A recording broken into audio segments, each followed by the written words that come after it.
Hello friends, இன்றைக்கி nuts powder பண்ணுறதுக்கு என்னென்ன தேவைன்னு ஃபஸ்ட்டு பார்க்கலாம்.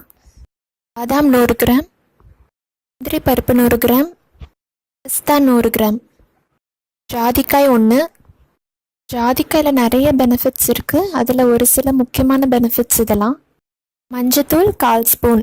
இப்போ இது எப்படி செய்கிறதுன்னு பார்க்கலாம் வாங்க.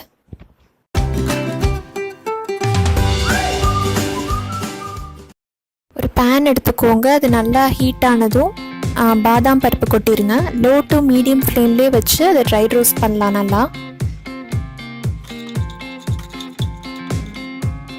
இப்போ பார்த்திங்கன்னா பாதாம் பருப்பு நல்லா ரோஸ்ட் ஆகிடுச்சு.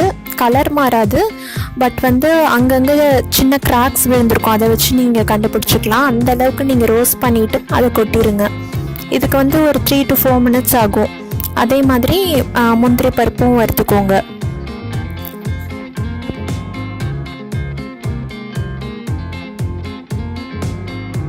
பார்த்திங்கன்னா முந்திரி பருப்பும் வறுத்தாச்சு.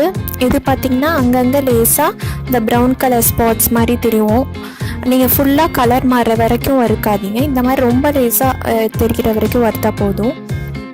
இதையும் நம்ம கொட்டி வச்சிடலாம். நெக்ஸ்ட்டு பார்த்திங்கன்னா அதே மாதிரி பிஸ்தாவையும் வறுத்துக்கலாம்.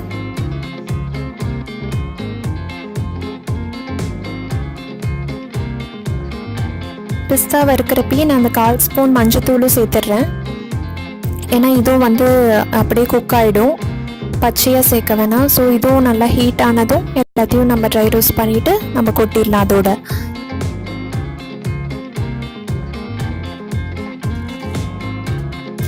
இப்போ நான் ஜாதிக்காய் இந்த மாதிரி துருவி வச்சுக்கிறேன். கொஞ்சமாக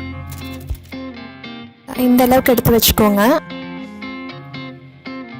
நீங்கள் இந்த நட்ஸ் எல்லாமே இந்த மாதிரி ஒரு கவரில் போட்டு வச்சுக்கோங்க. ஜிப்லாக் இல்லை இன்றைக்கி என்கிட்ட. நீங்கள் ஜிப்லாக் கவரில் போட்டு வச்சுக்கோங்க. போட்டு வச்சுட்டு இந்த மாதிரி ஒரு வெயிட்டான ஒரு ஆப்ஜெக்ட் ஏதாவது ஒன்று எடுத்து நல்லா இடிச்சுக்கோங்க. ஃபுல்லாக முடிஞ்ச அளவுக்கு நீங்கள் பவுட்ரு பண்ணிக்கோங்க. ஏன்னா அதில் பாதாம் இருக்கனால நீங்கள் டைரெக்டாக அதை மிக்சியில் போட்டிங்கன்னா அதோட ஆயில் அதில் ரிலீஸ் ஆகி உங்களுக்கு பவுட்ராக கிடைக்காது. அது ஒரு பேஸ்ட் ஆகிடும். ஸோ அதுக்காக தான் இப்படி பண்ணுறோம். பார்த்திங்கன்னா நான் இந்த அளவுக்கு இடிச்சு வச்சுருக்கேன். நீங்களும் இதே மாதிரி முடிஞ்ச அளவுக்கு இடிச்சு வச்சுக்கோங்க. இப்போ இதை மிக்சியில் நம்ம அரைச்சிடலாம். இதோட நம்ம ஜாதிக்காய் துருவி வச்சுருந்ததையும் சேர்த்து நல்லா அரைச்சிடலாம். மிக்சியில் போடுறப்ப கேர்ஃபுல்லாக போடுங்க. இது ஃபியூ செகண்ட்ஸ் விட்டு அரைச்சாலே நல்லா பவுடர் ஆகிடும். நான் எப்படி போடுறேன்னு பார்த்துக்கோங்க. இதுதான் நான் செகண்ட் டைம் பல்ஸ் பண்ணுறேன். நான் டோட்டலாகவே 2 டைம் தான் பல்ஸ் பண்ணேன். ஒரு 10 செகண்ட்ஸ் தான். அதுலேயே நல்ல பவுடராக கிடச்சிருச்சு எனக்கு.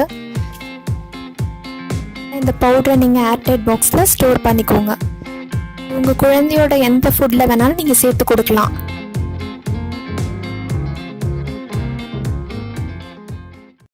இந்த வீடியோ உங்களுக்கு பிடிச்சிருந்தா லைக் பண்ணுங்கள், மறக்காமல் சப்ஸ்கிரைப் பண்ணுங்கள்.